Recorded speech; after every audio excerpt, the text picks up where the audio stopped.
know I heard something.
this time.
Hey everybody, it's commentary time.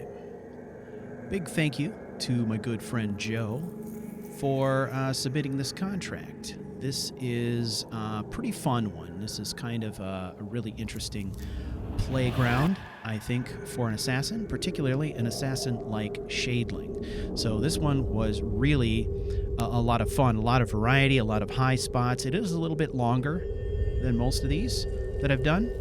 But it was pretty cool. Now, the rules of the contract were I had to clear out the Silent City, which, if you are not aware, is kind of the largest single structure in Blackreach. And during that time, I had to acquire 2 samples of Crimson Nirnroot. So it isn't a assassination of a specific character, but rather the objective is to clear out the space and also kind of secretly acquire a couple of samples, which was sort of cool. It was a little bit of a variation on the missions that SHADEling typically does, so I do appreciate the variety. So to start with, I was looking for a good way to get in. I didn't want to go in any of the main doors. That would have been silly and not very assassin-like. So at this point, I'm using Blink, and I had to use Blink pretty quickly to make sure that I could get around some nasty stuff that was going on down there. There was a Frost Wraith or whatever hanging around down there, so I wanted to avoid her. Now I'm looking for a way in, and Blink is one of these spells where it allows you to travel from place to place, but you have to have a target. You can't just cast it into open space. So I cast it against this wall and realized I was right next to a Falmer. I had no idea that Falmer was going to be there, so I just did the first thing I thought of, which was Frost Nova. At that point, I was feeling a little bit desperate to kind of clear the area, so at this point I'm going with the Shadow Bond in combination with a Frost Rune, capture this guy, and then I had to kind of back it off here and wait for my Magicka to recharge. I had one messed up cast, one missed cast of Shadow Bond, which counted as one of my allotted spells. So that kind of put me behind the 8 ball there, and I had to wait for a minute. Now, it's kind of a matter of waiting for some of that innate magic charge to come back and then blinking out of the area to a safe spot where I can actually start my attack. And as you know, I do like to, whenever possible, attack from above. So I'm using Blink to maneuver myself into a position where I can start to scope out where enemies are at here. There are a lot of enemies here, and they are Falmer and Falmer slaves.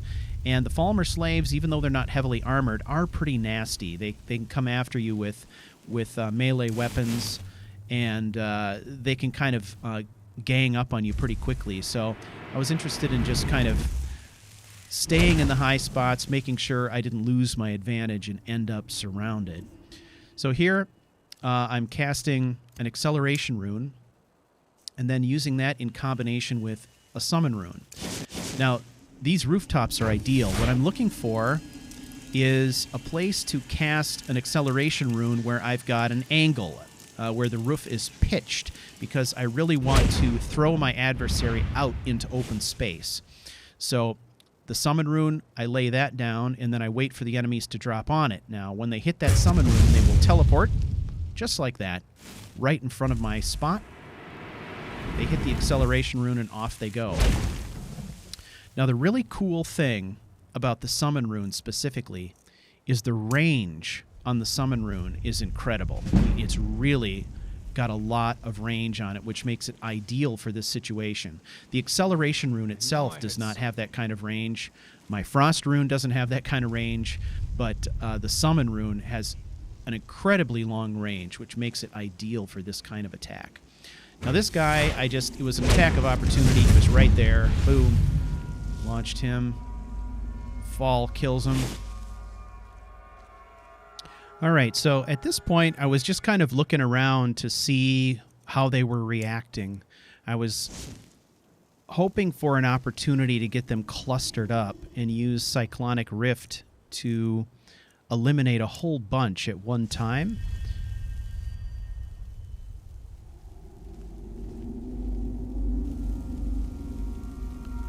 They started actually coming up to this level. Hello. Who's there? Like they were trying to find me. So I dropped Cyclonic Rift in, but I think I sort of miscalculated on where I dropped it. I dropped it too close to the door, and I thought the spell would draw them in more, but it really didn't. So I really only caught up one Falmer here. However, later on in the attack, in another situation, I was able to use it to much greater effect. So, I don't know. Sometimes it just doesn't draw their attention like I would hope. And the time span that it actually is in operation is really pretty short. So you've got a very small window of opportunity to use the effect. So here I just blinked up to the top. Now I'm at the very top, the uppermost part of Silent City. And so I kind of established this as a little bit of a hiding spot and then started setting traps. So summon rune first, and then face the direction I want to be facing. Cast Ghost Walk, and remember, when Ghost Walk completes, or when that spell is broken, I will be put into that exact position, facing that exact direction. So with 3 opponents here, I'm putting down an acceleration rune, counting on the sound from the casting to draw their attention. So now you can see this teleports me back to this spot. And now I'm assuming all 3 of them are coming. One of them hits the acceleration rune. Now you can see they've discovered my location. So now we get one with a teleport. And then Frost Rune is a backup. And 1, 2, 3 eliminated very quickly. So that was kind of a fun combo. I like that one. If possible, I like to try to avoid overusing Frost Runes. I would much rather try and use things like Cyclonic Rift and Summoning Runes and, things like that to kill enemies by, dropping them into traps or from heights or things like that. Frost Rune I like to use in combination with other things. So, okay. There is the first of 2 Nirnroot samples as required by the contract. And now, from the top, we start moving down the interior of the structure. Now, at this point, I know that I haven't eliminated everybody on the outside, so we're going to have to go back out there at some point. Okay, now this was kind of fun. This is an example of using the Frost Rune, but using it indirectly. So I start out with an acceleration rune. This one is a good one as an opener because it has kind of a long prep time. So I'm just holding it here, waiting for the Falmer to get into the position I want him in when I release. So I wait for him to come back, and as soon as he's out of sight, I let it go. And then I put the Frost Runes where I think he's going to land. Right there. Boom, and he does. I love it when those things come together. They're so much fun. Really satisfying combos. Now this was kind of interesting. This one, I sort of chained or walked forward Cyclonic Rift. If you've watched some of my other videos, I've referred to sort of walking the Cyclonic Rift. That's what I did here, and I'll kind of explain what I'm talking about. So here I'm kind of scoping out, looking for choke points. There's a choke point across the way here, an area where it's a hallway leading to a door, and I'm casting the exit point for my Cyclonic Rift there. Then I'm blinking. Then I'm casting the second Cyclonic Rift. Okay. Now the Cyclonic Rift has a limited range, so I'm using blink to increase its range. Okay. So the last rift I cast is going to be the last one to go. You know, first in, first out. So now I cast a second one, and I'm sucking in everybody who's coming through this choke point. So now I've killed 2 with a Cyclonic Rift.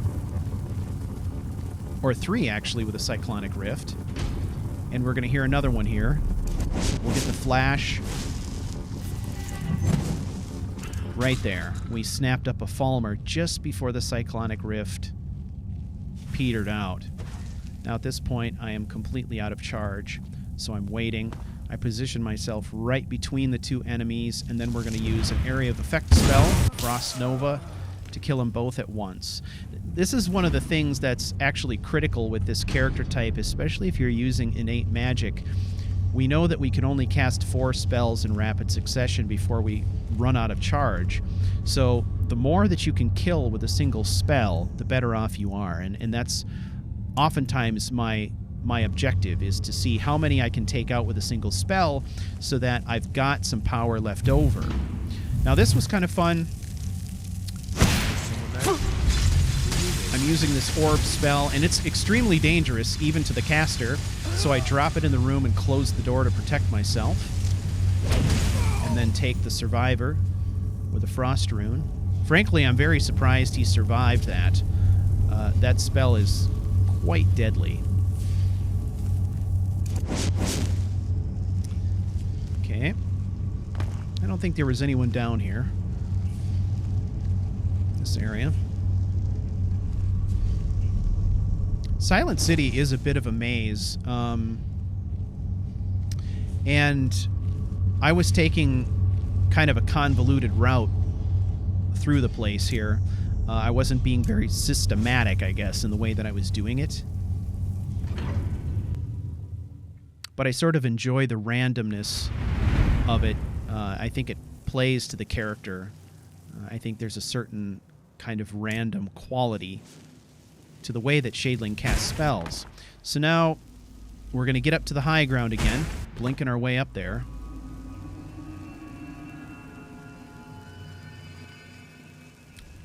Now I chose the central tower here because it's right smack in the middle of Silent City. It's sort of a good vantage point for me to see enemies on all sides. It is low enough, however, that you have to worry about archers. You got to be careful of archers still. You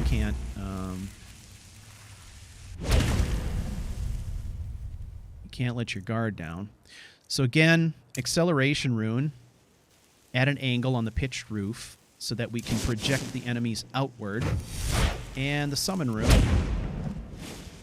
That long range, and there he goes. And that angle of the roof just pitches him straight outward, which is amazing. Gets a lot of distance going there.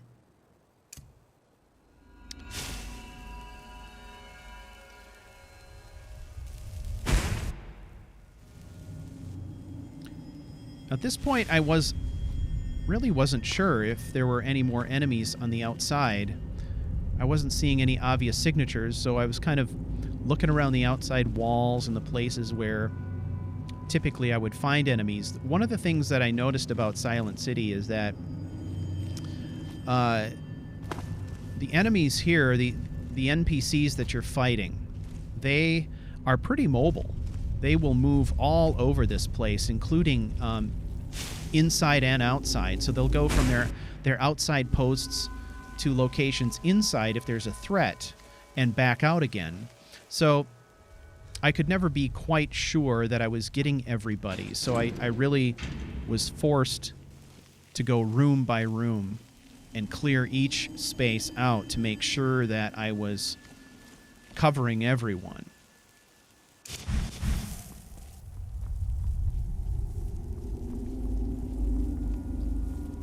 So normally there's a Falmer posted in this area. He's not here, and I can't be sure that I've killed him.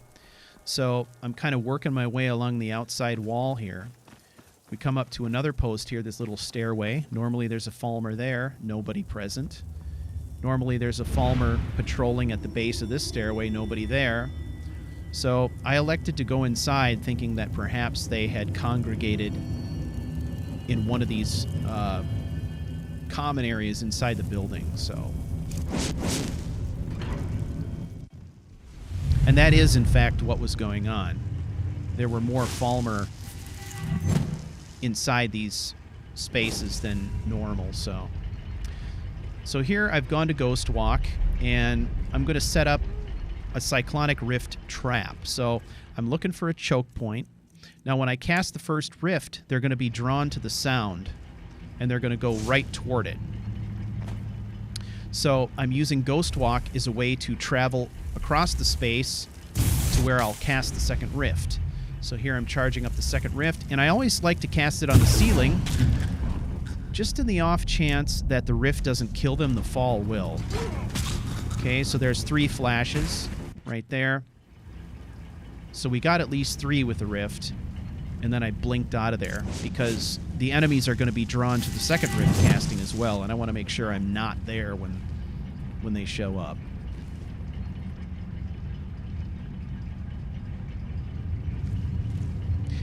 Now, one thing I could have done here is if I had cast that second rift on the floor,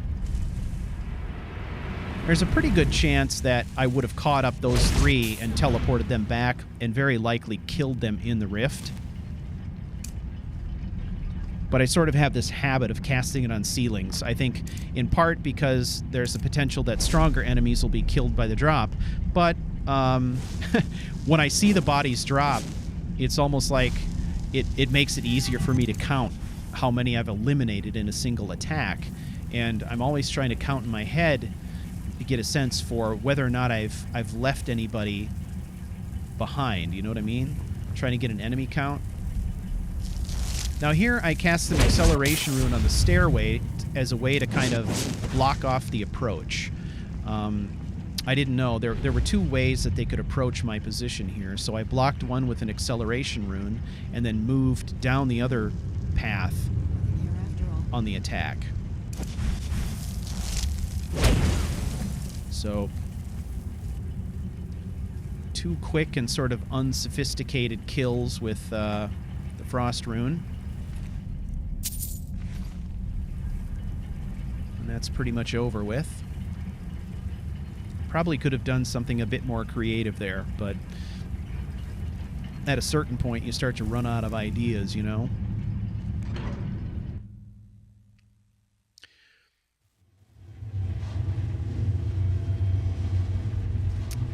Okay, so this exterior location, normally there's a Falmer slave on patrol here.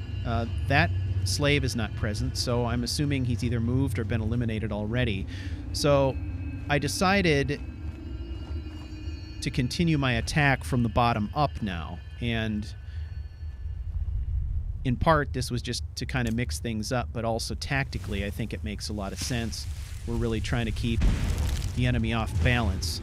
So now we're going to go all the way to the bottom and start working our way up to kind of finish off the structure. This is also where we acquire our second required Crimson Nirnroot sample to fulfill our contract. Now the last thing to do here is really just to eliminate the remaining enemies to finish out the contract.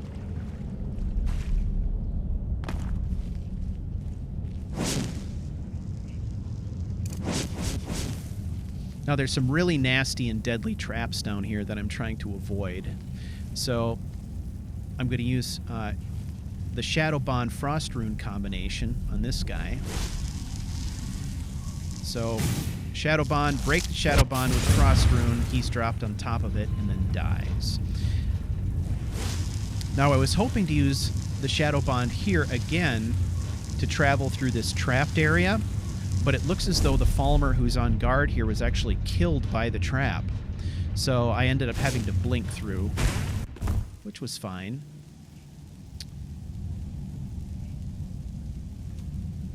Now there's Falmer directly above me, but they can't see me because I'm down here along the wall. This one here used a simple Cyclonic Rift to get him.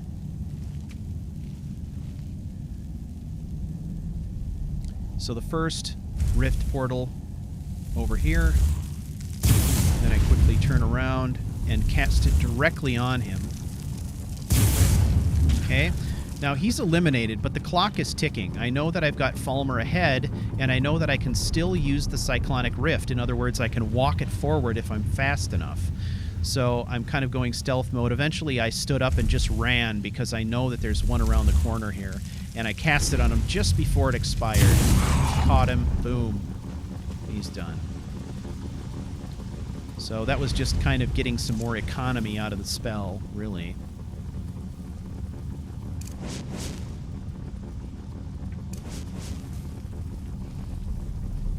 Silent City is just really...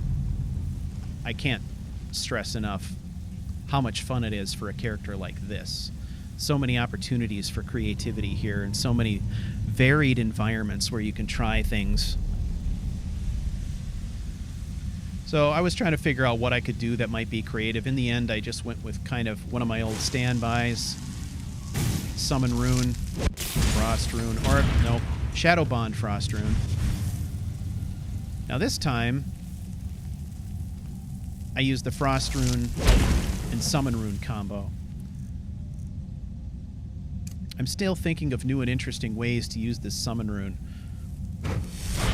I think there's more potential here than I've discovered yet, so... Here she comes. And I can move on. It's pretty amazing. The difficult thing, I think, is just fully exploring all of these spells. My advice to anybody who is interested in playing a character like this or trying to make more creative use of the spells that are available through Apocalypse Spell Package is, you know, create a test character, level that character up so that you can acquire some of the spells and use them effectively. Console them in if you want to, and practice. Try combos, try different things. Fully explore everything the spells have to offer before you start playing a flagship character where story or roleplay is more important. Make sure you've kind of mastered the possibilities. That way, I think that your actual playthrough can be a lot more fulfilling, because rather than spending that playthrough focused on exploring what the capabilities of the spells are, you can actually use them in interesting combos, and it just makes a character feel more epic. It enhances the story. So here, Cyclonic Rift, and I'm using, again, Ghost Walk to travel across the map. Okay.